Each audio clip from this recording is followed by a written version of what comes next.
The song called Caravan of Love is probably one of my favorite songs of all time. I remember hearing it as a kid, and now that I'm grown, I can still listen to that song all day long. Caravan of Love, man. I love that song because it brings it's a positive message it brings. The man that wrote it, Chris Jasper of the Isleys, so underrated.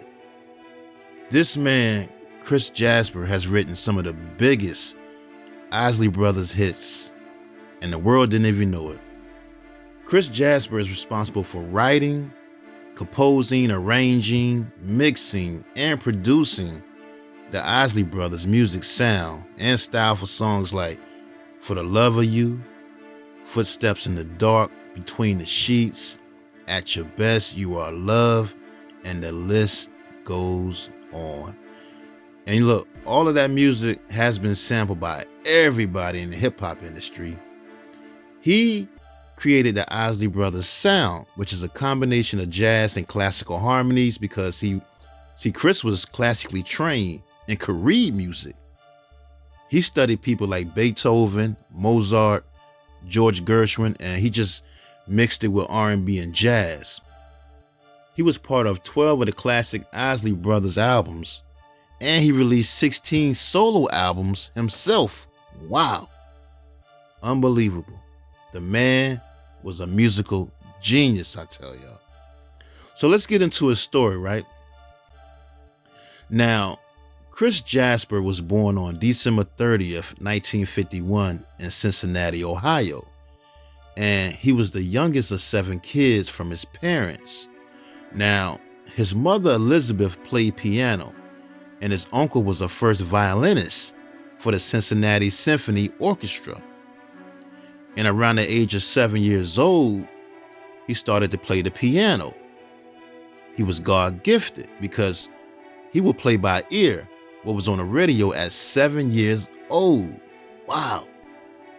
And once his mother saw that, that's when she wanted him to learn how to read music. And she sent him to get piano lessons from a professor she knew at the Cincinnati Conservatory of Music. Now, once he started taking piano lessons, he would try to, emulate some of the great artists he loved. He would hear on the radio like Ray Charles, Sam Cooke, Jackie Wilson, James Brown, Marvin Gaye, and many more of the other Motown artists. But here's the crazy part though. On that same street where Chris and his family lived, the Isley Brothers also lived on that same street, just a few houses down. Chris said Rudolph, Ronald, and O'Kelly Isley were older than he was, so he became closer to their little brothers, Marvin and Ernie Isley, because they were closer in age. Chris was actually about 3 years old when he first met the Isleys. Then his big sister named Elaine ended up marrying Rudolph Isley, in which made him linked by marriage. He became the brother-in-law. Now, his sister Elaine and Rudolph Isley and the rest of the Isley families ended up moving to New York. Then they ended up settling in Teaneck, New Jersey after the Isley Brothers had created their own record label called Teaneck Records. And by this time, the Isley Brothers were already known and popular. They had hit songs out like Shout, Twist and Shout, Who's That Lady, This Old Heart of Mine, and many more. And Chris used to go visit him and his big sister in the summertime, and he even spent his junior year at Teaneck High School. And it was also around that time that he decided to form a group with Ernie and Marvin Isley called the Jasmine Trio.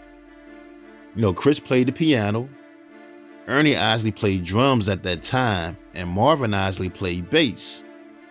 And all in the New Jersey area, they used to play a bunch of local events. They would play at high school events, churches. They were playing a lot of the popular songs that were out on the radio at the time. Then they got the opportunity to play with the older Isley brothers, Rudolph, Ronald, and O'Kelly Isley, on their 7th album titled The Brothers Isley in 1969. And then they was also on the ninth album titled Giving It Back in 1971. Now, at that time, Chris, Ernie, and Marvin Isley were teens, only around 15, 16 years old when they played on them albums. On the Isley Brothers' 10th album titled Brother, Brother, Brother, released in 1972, Chris wrote the song titled Love Put Me on the Corner. That was the first song he wrote for the Isley Brothers. Now, after graduating high school in Cincinnati, he ended up moving to New York to study music composition at the Juilliard School of Music in New York City. He actually auditioned for that Juilliard School of Music. And, he loved that school, but he also wanted to study other types of genres of music that Juilliard didn't teach. So that's when he enrolled in C.W. Post College and studied with legendary jazz pianist and composer Billy Taylor. After that, he received his Bachelor of Fine Arts degree in music composition at C.W. Post College in New York at Long Island University. And Marvin and Ernie Isley also attended C.W. Post College too. After that, the older Isley brothers ended up adding them to their group because Chris, Ernie, and Marvin Isley, even though they were younger, but they was the ones that could play the instruments and write original music. Ronald Isley and them, they didn't play instruments or write their own songs. Now, Chris continued to play keyboard and write songs for the Isley brothers on their albums. And all of them would have ideas and input on songwriting and production, but Chris was the one who really had the ideas. He was the one that put it all together and made it happen. When you look at the credits, you're going to see all 6 members. It's going to say all 6 members contribute, but really, it was just Chris and Ernie Isley. They was the ones with the ideas. Chris' classical training and the way he would use different degrees of the scale from classical music and jazz, it just brought a different style to the Isley music. And also he would play the bass parts. He would play the guitar. If there was a string arrangement that was needed, Chris would write out the parts, then conduct the session, and then he would mix the music. Wow. Ernie Isley and Chris would do the guide vocals so that Ron Isley could sing what they sang since he didn't know the songs.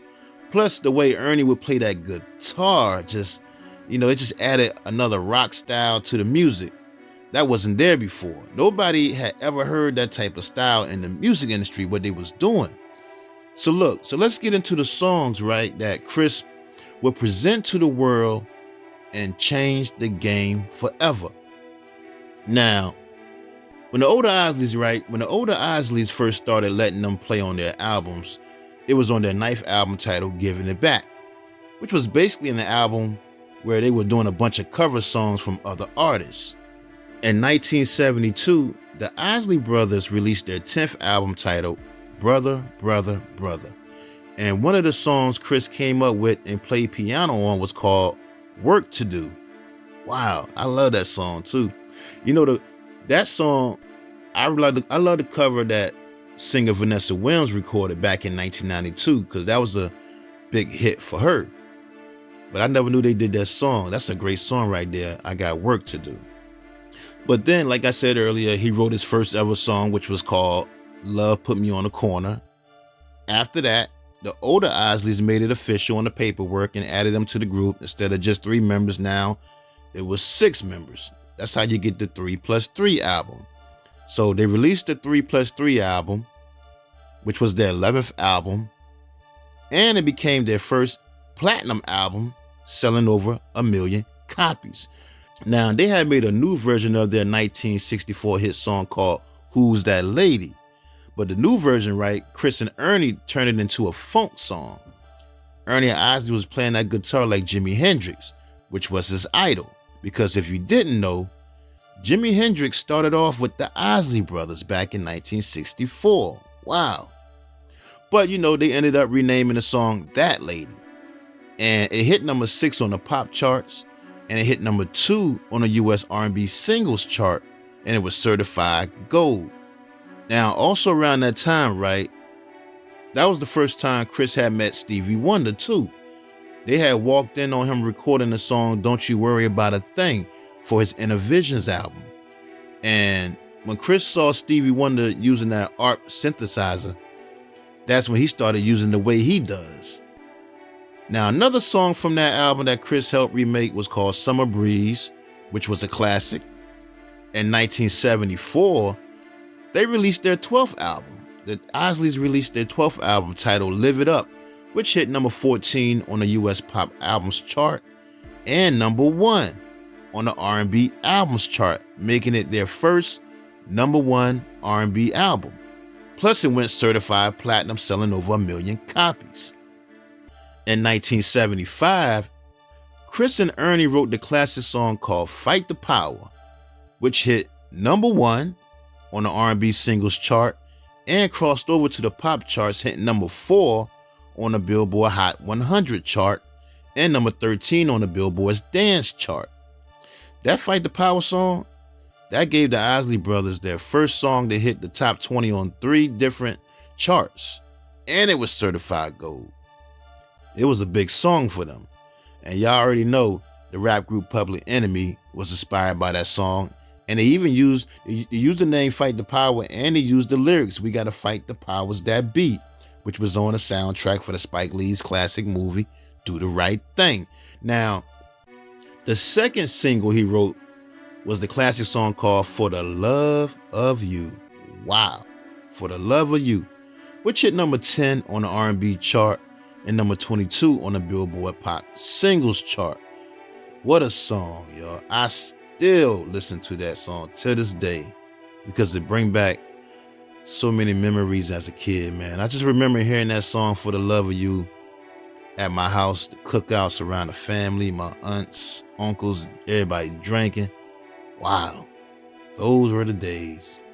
You know, in 1987, Whitney Houston had did a cover version of that song For the Love of You for her second album, which was on the B-side of her third single, So Emotional. But her cover version was nominated for Best Female R&B Vocal Performance at the 1988 Grammy Awards.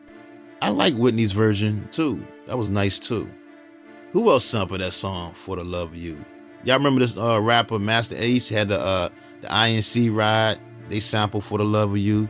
Now, another song that Chris and Ernie Isley wrote on that album was called Make Me Say It Again, Girl, which hit number 1 on the US Adult R&B Songs chart. And a lot of people sampled that song too. The biggest was probably from the rap group called Bone Thugs and Harmony, who sampled it for their song called The Crossroads, which hit number 1 and number 1 in New Zealand. Naughty by Nature sampled it for their number 1 song, Hip Hop Hooray. You know, Beyonce had remade it in 2002 with Ronald Isley. And you know, Ronald Isley said he'd been knowing Beyonce since she got started with Destiny's Child. I know Beyonce's mother loved that song too. I think that's why Beyonce remade it. But anyway, so those songs helped the Isley Brothers' 13th album, The Heat Is On, go double platinum. That was on the Heat Is On album. Double platinum, selling over 2 million copies, plus hit number 1 on the pop charts and number 1 on the Billboard Black Albums chart. Wow. Which is crazy because the only other black funk bands to go number 1 on the pop charts with an album, the only other 2 bands that did that was the Ohio Players and Earth, Wind & Fire. Now, in 1976, Chris and Ernie Isley wrote the song At Your Best, You Are Love for the Isley Brothers' 14th album titled Harvest for the World. Now, that song was actually dedicated to the Isley Brothers' mother named Sally. And Ernie Isley had came up with the idea first. And it was never, and the crazy part is it was never released as a single, but radio picked it up and then later on became a hit. And of course, we all know Aaliyah remade it in 1994 and made it a classic hit. You know, Aaliyah was a fan of the Isley Brothers too. She had met Ronald Isley and she told him how much she loved that song and wanted to record it. And you know, the rest is history. Who else sampled that song? R&B singer Seven Streeter also used that sample for her number 1 hit song called Before I Do. Now, Chris and Ernie Isley also wrote the song called Harvest for the World, which hit number 9 on the R&B charts. And, the Isley Brothers' Harvest to the World album hit number 1 on the Billboard Top Soul Albums chart and was certified platinum in 1976. Now, the following year, on April 16th, 1977, they released their 15th album titled Go For Your Guns, which hit number 1 on Billboard's Top Soul chart and hit number 6 on the Billboard 200 chart. Now, on that album, Chris, Ernie, and Marvin Isley wrote the song called Footsteps in the Dark, which hit number 16 on the R&B singles chart. Wow. Love that song, Footsteps in the Dark. And of course, we all know and love Ice Cube's song called It Was a Good Day. He sampled it, and that became his first number 1 hit song on the rap charts. It's crazy because I knew that song word for word. Today was a good day. Wow. Justin Bieber also used that sample for his number 1 hit song called Bad Day. Now, another single from that album was called The Pride, and that hit number 1 on the R&B singles chart and number 36 on the Billboard pop charts. Now, Chris also wrote the song called Living in the Life, which hit number 4 on the R&B and dance charts and crossed over to the pop charts, hitting number 40. Another song from that album I love, Voyage to Atlantis. That's my joint right there. The way Ernie Isley was playing the guitar on that track, man, unbelievable. Now, in 1978, they released their 16th album titled Showdown, which went certified platinum and hit number 1 on the R&B albums chart thanks to the single titled Take Me to the Next Phase. And that single, Take Me to the Next Phase, hit number 1 on the R&B singles chart. Wow. They was putting out number 1s hits, y'all, and platinum albums. And they also went on tour with Teddy Pendergrass that year. That tour was called the Brainstorm Tour. Now, the following year, in 1979, they released their 17th album titled Winner Takes All, which was a double album. And the single title, I Want to Be With You, hit number 1 on the US R&B singles chart during the spring of that year. Man, when Chris, Ernie, and Marvin joined the Isleys, man, they was going number 1, man. Platinum every year. It's crazy. In 1980, they released their 18th album titled Go All the Way, which hit number 1 on the R&B charts and went certified platinum. Now, the single called Don't Say Goodnight, It's Time for Love, written by Chris Jasper, hit number 1 on the R&B charts and number 39 on the pop charts. And the crazy part is, it was an answer song to Teddy Pendergrass' hit song, Turn Off the Lights. Wow. But after that album, right, here comes the conflict. Here comes the problems. All groups always got problems. Now, see, with this album, right, titled Go All the Way, that's when a lot of problems started happening with the group. This was the beginning of the frustration on the business side because the older Isleys were not giving Chris, Ernie, and Marvin Isley the money they were worth. Now, this is also during the time that Chris started to get more involved on the business side of things. And he started finding out some things about the industry. And, they actually broke up. The group broke up. And this album was supposed to be just a Chris, Ernie, and Marvin Isley album as a group, because Chris had actually written all the songs for this album, Go All the Way. But, they ended up working it out. And, the group stayed together. They all stayed together as a group and continued as the Isley Brothers. Now, on March 21st, 1981, they released their 19th album titled Grand Slam, which was certified gold. And then that same year, on December 1st, 1981, they released their 20th album titled Inside You. Now, during that album, Inside You, right, the group started having some problems again. More problems was coming. They was having problems again. There was a lot of fighting going on for the future of the group. The older and the younger Isleys with Chris Jasper were arguing over the group's direction. It was over money and some other things, but they still remained as a group. In 1982, they released their 21st album titled The Real Deal. And for this album, they wanted to go a different direction and bring a sound with more electro-funk like Rick James was doing, Prince, Zapp and Roger, and the Gap Band stuff. But then, on April 24th, 1983, they released their 22nd classic album titled Between the Sheets, which hit #1 on the Billboard Top Soul Album charts and was certified platinum, selling over 1 million copies. Wow. And one of the greatest songs ever created was written and produced by Chris Jasper, called Between the Sheets, which hit #3 on the R&B singles chart that year. Between the Sheets didn't hit #1 that year because there was an artist that took the world by storm, and his name was Michael Jackson. Billie Jean was on fire, spending 9 consecutive weeks at #1. That's why Between the Sheets didn't go #1 that year. But Ernie Isley was the one who came up with the original chord progression, and then Chris just did everything else, came up with the name, and the rest is history. Between the Sheets. And y'all know that Between the Sheets song, all-time classic, and has been sampled by everybody. Biggie used it for the song Big Papa. Bonita Applebum by Tribe Called Quest, the remix. Funkdafied by the Brat. Keith Murray, The Most Beautifulest Thing in This World. Nika. Remember that song Nika by Little Vicious? That was my joint right there, but he used it too. And the list goes on because I'll be all day listing all the artists that sample Between the Sheets. Now, another song from that album I used to love was called Choosy Lover. And a bunch of people sampled that song too. Like Nas sampled it for his remix to Street Dreams with R. Kelly. Buddha Lovers by Bone Thugs and Harmony, they used that sample. And they say Keith Sweat's Nobody too used a part of that sample. But the list goes on. A lot of people use that Choosy Lover song too to sample it.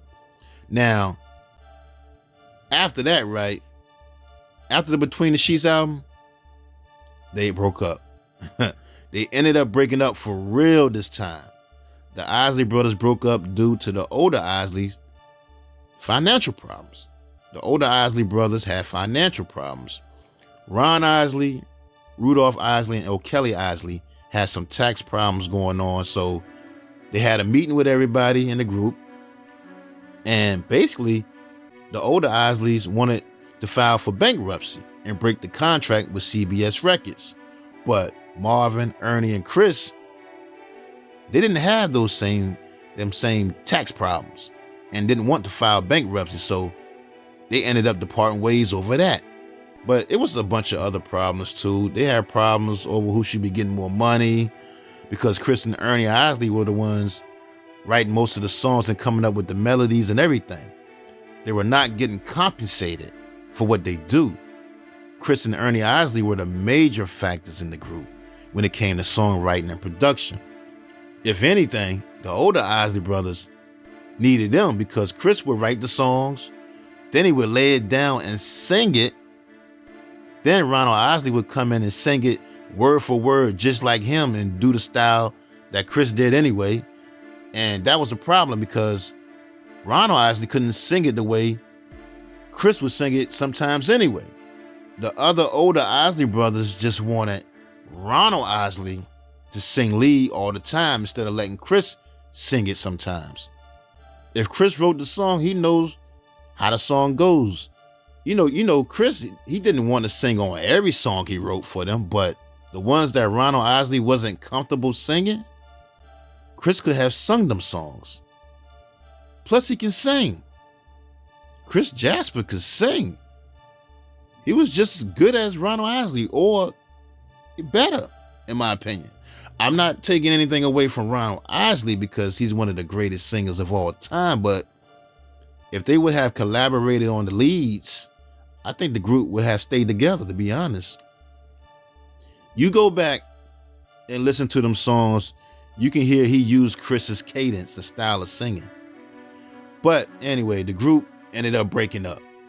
And that's when Chris and Ernie and Marvin Isley decided to form their own group called Isley Jasper Isley.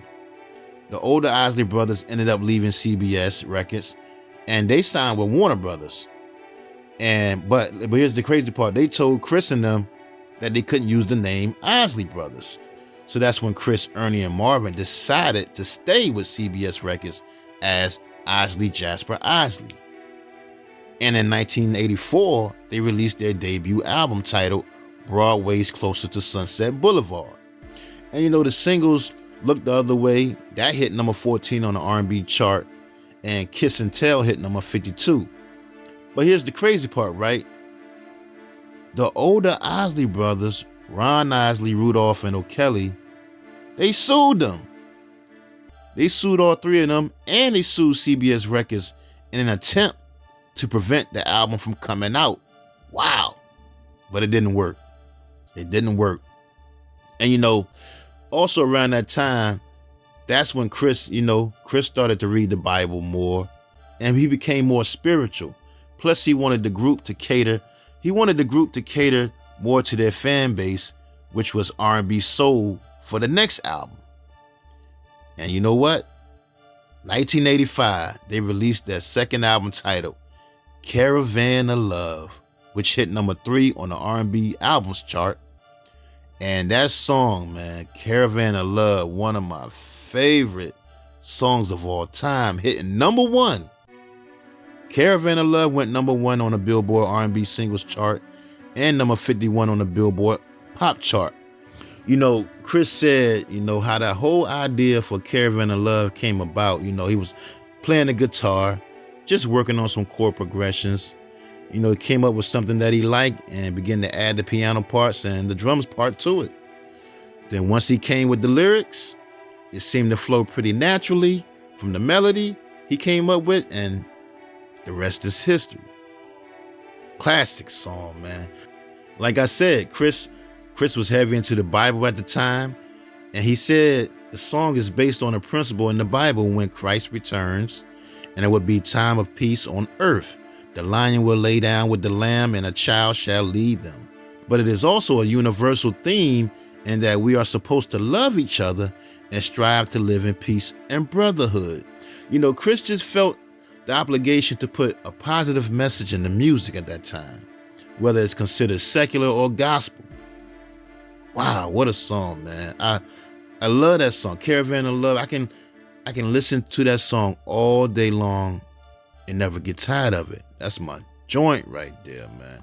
The crazy part is, the following year, a British group called the House Martins released a cover version of Caravan of Love, and that hit number 1 on a UK singles chart and all overseas. It became an international hit worldwide. Man, that's a big song. This song still could be heard playing on the radio till this day. And you know what? Chris said that out of all the songs he created, Caravan of Love is his favorite because it's the first one that he sang that went to number 1. It was nicely composed and arranged, and the sound of it is just really nice, and it kind of established the Isley Jasper Isley as a group.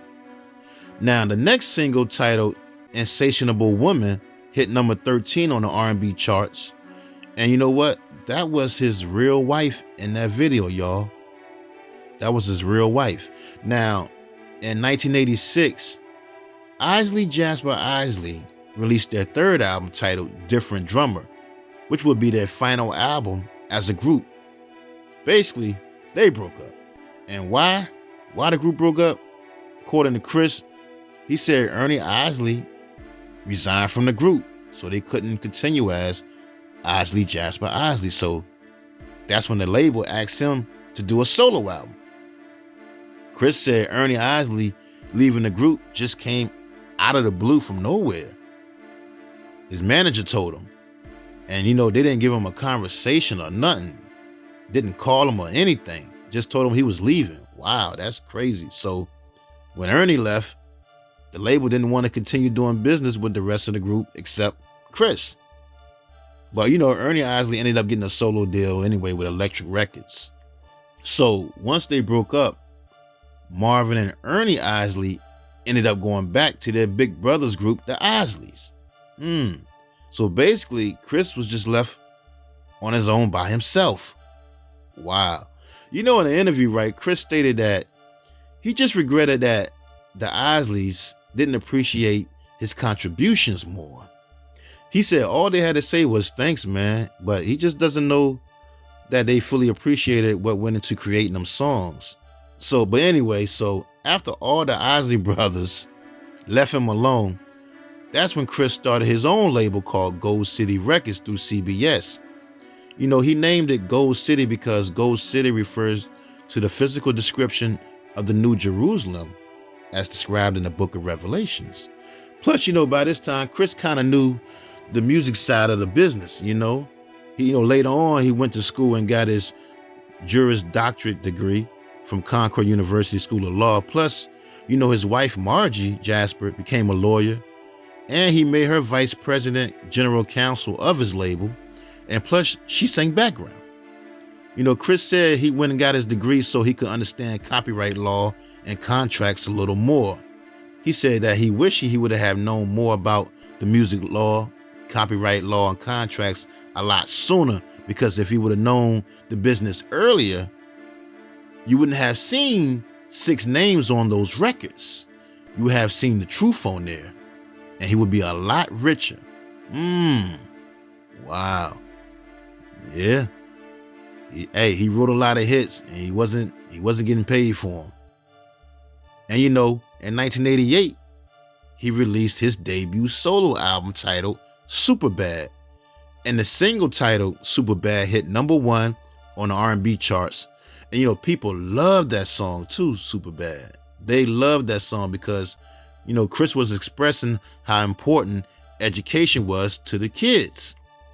You know, Chris said in the interview that he couldn't help but notice what was going on in the schools. The dropout rates were high, etc. And he felt he needed to address what was going on.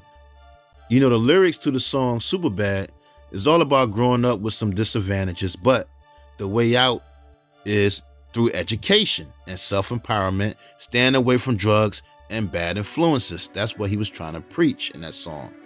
Because during that time, you know, Chris was going around visiting a lot of schools and speaking to students about education. Now, in 1989, Chris wrote and produced and sang background on a song called Make It Last for Shaka Khan's album titled CK. Plus, he released his second solo album titled Time Bomb, and he also started signing artists to his Gold City label and producing them, like R&B singer Liz Hogue, Brothers by Choice, and Out Front. Now, in 1992, the Isley Brothers were inducted into the Rock and Roll Hall of Fame by the legend himself, Little Richard, and some other great musicians that were in that class of inductees were Jimi Hendrix, Johnny Cash, Booker T and the MGs, and some others. And he also released his third album titled Praise the Eternal that same year in 1992. In 1994, he released his fourth solo album titled Deep Inside. In 1997, the Isley Brothers were inducted into Hollywood's Rock Walk. In 2001, Chris released his fifth album, which was a gospel album titled Faithful and True. In 2003, the Isley Brothers were inducted to the Vocal Group Hall of Fame. In 2004, the Isley Brothers won the BET Lifetime Achievement Award. I saw that show. I remember looking at that, but I don't think Chris was there for some reason, though. I don't think Chris Jasper was there. In 2005, he released his sixth solo album, which was a gospel album titled Amazing Love. In 2007, he released another gospel album titled Invincible. In 2010, he signed his son, Michael Jasper, to his Gold City record label and released his album titled Addictive. You know, his son's style of music is more dance techno music style. And his other son, Nick Jasper, He had him working for him too. He would do the CD covers and the graphics for his company. And then his other son named Chris Jr., who was also pursuing a music career, also worked with him. Plus, Chris also had nieces and nephews that was doing music and some background on some of his songs. Now, in 2010, Marvin Isley passed away, which really hurt Chris, because out of all the Isley brothers, he was the only one he used to talk to all the time. For some reason, the other Isley brothers had no dealings with Chris Jasper. Wow. In January 2013, he released the album titled Inspired by Love, by Life, by the Spirit, which was a compilation of love albums as well as socially conscious and spiritual tracks. Now, also around that time, in 2013, somebody had asked Chris, does he still communicate with the Isley brothers? And will there ever be an Isley brothers reunion? And Chris, he stated that, unfortunately, there's little or no communication with the older brothers, but he has spoken on occasions with Ernie Isley over the years. But like I said earlier, he was mostly in contact with Marvin Isley almost on a daily basis until he died in 2010 from diabetes. But he said as far as the Isleys getting back together, he doesn't see a reunion on the horizon. Wow, that's sad, man. That's crazy. Now, in 2014, the Isley brothers received the Grammy Lifetime Achievement Award. Also that same year, in 2014, Chris released the album titled The One, which was a reminiscent of the soulful R&B and funk music he wrote for the Isley brothers. And he said that was his favorite solo album that he created because it combined everything that he's about. Heavy funk, ballads, plus he played every instrument on that album. Now, in 2015, in conjunction with Sony Music, he released the Essential Chris Jasper, which covers all of the tracks that he sang lead on during his Isley Jasper Isley years and solo career at CBS Sony Music. Plus, that same year in 2015, Chris received the German Records Critics Lifetime Achievement Award. In 2016, he was awarded the National R&B Society Lifetime Achievement Award. Wow. Also that same year in 2016, he released the album titled Share With Me, which included a cover of Billy Preston's hit You Are So Beautiful and a track called America, which was a tribute to the nation and a call to come together. In April 2018, he released a single called The Love That You Give, and the other single was called It's a Miracle from his 15th solo album titled Dance With You. In 2020, Chris was awarded the Soul Tracks Lifetime Achievement Award, plus he released his 16th solo album titled For the Love of You. In 2022, he was inducted into the Songwriters Hall of Fame. But on February 23rd, 2025, Chris Jasper died from cancer. It was reported that he was diagnosed with cancer in December 2024, and 2 months later, he passed away. Yeah, he passed away, y'all. And Ronald Isley and the Isley family put out a statement shared on social media and remembered Chris Jasper and his contributions to the group. Ronald Isley said Chris Jasper wasn't just a musician. He was a musical genius, a lyricist, and an extended member of the Isley family, a pioneer and a key part of the sound that shaped generations. He said, our hearts are heavy, but we are grateful for the time, the music, and the memories we shared. His legacy will live on forever. Rest easy, brother. That's from Ronald Isley, y'all. And the Rock and Roll Hall of Fame, they even put out a statement saying Chris Jasper played a key role in defining the sound of soul and funk in the 1970s and the 1980s. They said he was a classically trained musician and composer, and he led the Isleys' transition into becoming a self-contained band. Wow, man. Musical genius, y'all. You know, the Isley brothers, man, they have lost a lot of members, y'all. Y'all probably even know the first member died, Vernon Isley. He was the lead singer of the group in the beginning when they first started back in 1955, but at the age of 11 years old, he was killed after being hit by a car while riding his bike. Kelly Isley died from a heart attack while battling cancer in March 1986. In 2010, the youngest brother, Marvin Isley, died in Chicago after a long time fight with diabetes, and his diabetes forced him to have both of his legs amputated. Wow. Rudolph Isley died from an apparent heart attack at his home on October 11th, 2023 at the age of 84 years old. And Chris, who was the brother-in-law, just died from cancer. So now it's just Ron and Ernie Isley left. It's just Ron and Ernie Isley left. Wow. To hear more Chris Jasper's music, you can go to chrisjasper.com, support him there, get all his albums and everything. And hopefully his family will put out a book about his life and journey someday. And I think the Isley brothers need a movie. The Isley brothers need a movie, y'all. I would love to see an Isley brothers movie. That would be great. Chris Jasper was 73 years old. Rest in peace. The Isley brothers, Chris Jasper.